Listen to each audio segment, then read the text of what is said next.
Assalamualaikum warahmatullahi wabarakatuh. Perkenalkan, nama saya Adriano Yanson, kelas 12 IPA 1. Pada kesempatan kali ini, saya akan mempresentasikan tugas dari mata pelajaran Bahasa Indonesia, yaitu novel sejarah yang berjudul Halaman Terakhir. Penulis buku ini yaitu Yudi Herwibowo, penerbitnya Nora Books, tahun terbit 2015, jumlah halaman 456. Halaman Terakhir adalah novelisasi penggalang dari kehidupan Jenderal Polisi Hoengeng Imam Santoso, sosok polisi teladan yang jujur, berintegritas, dan sederhana yang mungkin hingga kini tidak ada yang sepertinya. Di novel ini, penulis hanya membatasi kisahnya dari 2 kasus terakhir yang ditangani oleh Hoengeng sebelum ia dipurna baktikan sebelum masa tugasnya berakhir oleh pemerintah Orde Baru saat itu. Novel ini dimulai dengan sebuah prolog yang mengisahkan bagaimana pergulatan batin Hoengeng saat membaca surat dinas dari Menhankam yang salah satunya kalimatnya berbunyi seperti ini. Dengan ini, kami menunjuk Jenderal Hoengeng Imam Santoso sebagai Duta Besar Kerajaan Belgia.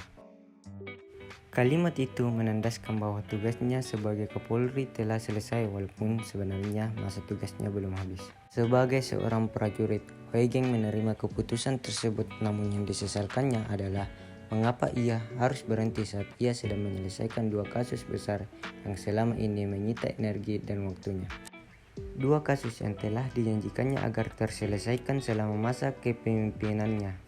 Kemudian setting kisah beralih secara beruntun ke 2 kasus terakhir Hoengeng, yaitu pemerkosaan Sumaria, gadis desa penjual telur di Yogyakarta yang kelak akan menghebohkan masyarakat Indonesia karena ada dugaan keterlibatan anak pejabat, dan kasus penyeludupan mobil mewah oleh Sony Cahaya yang memiliki kedekatan dengan keluarga Cendana dan diduga melibatkan para pejabat terkait dalam usaha ilegalnya ini.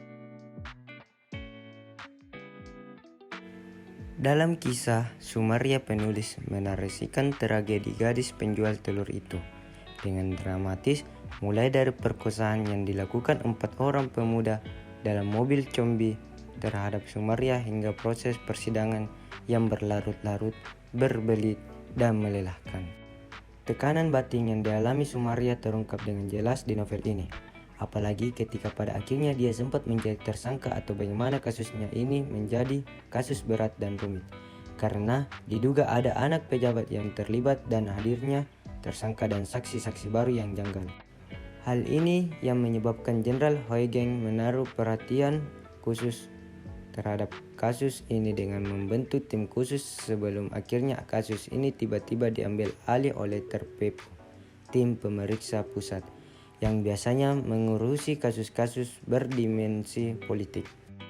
Bagian akhir novel ini kita juga akan melihat bagaimana pada akhirnya Hoengeng disingkirkan pemerintah Orde Baru ketika pada akhirnya ia memilih berseberangan dengan pemerintah dan bergabung bersama Jenderal Nasution, Bung Hatta Ali Sadikin, dan lain-lain yang tergabung dalam Lembaga Kesadaran Berkonstitusi LKB dan menandatangani sebuah petisi yang kelak akan dikenal dengan sebutan Petisi 50 ditujukan pada pemerintah. Dan dari situlah semua hal yang seharusnya tak diterimanya kemudian diterima. Presiden Soeharto yang pada tahun-tahun ini semakin kuat. Mereka kalau gerakan seperti itu seperti menentang dirinya, maka ia kemudian mencatat sebuah orang yang terlibat di dalamnya. Dengan gerakan halus dan nyaris tak terlihat, Soeharto kemudian melakukan serangan balasan. Selain Hoengeng, novel ini juga memunculkan tokoh-tokoh lain yaitu Jaba Krishna, wartawan yang peduli akan nasib Sumaria yang mendapatkan perlakuan tidak adil yang ia tuliskan dalam bentuk berita atau opini di koran tempatnya bekerja. Lalu ada pula tokoh Jati Kusuma dan Wulan Sari, 2 orang polisi yang ditugasi oleh Hoengeng untuk menangani kasus Sumaria dan Sony Cahaya. Ketiga tokoh ini membuat novel ini menjadi semakin menarik karena ketiga tokoh inilah yang membuat kisah Hoengeng dan 2 kasus yang ditanganinya ini menjadi lebih hidup dan seru untuk dibaca. Melihat sosok dan keteladanan Hoengeng sebagai polisi yang berdedikasi, jujur, dan sederhana. Hal ini antara lain terungkap ketika Huygens ditugaskan sebagai Kadit Reskrim Sumatera Utara. Ketika itu di dalam rumah dinasnya ditemukan barang-barang mewah kiriman seorang pengusaha yang mengaku sebagai ketua panitia selamat datang. Tentu saja Huygens menolak sambutan itu.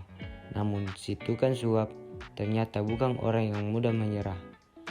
Ia tak menghiraukan penolakan Huygens yang minta barang-barang itu diambil kembali, sehingga sampai batas waktu yang ditetapkan. Huygens akhirnya memerintahkan anak buahnya untuk mengeluarkan barang-barang itu dari rumah dinasnya.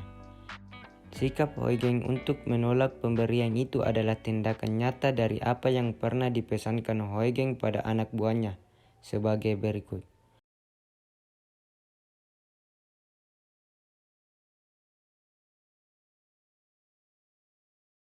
Sekian dari saya, kurang dan lebihnya mohon dimaafkan. Wabillahi taufiq walhidayah. Wassalamualaikum warahmatullahi wabarakatuh.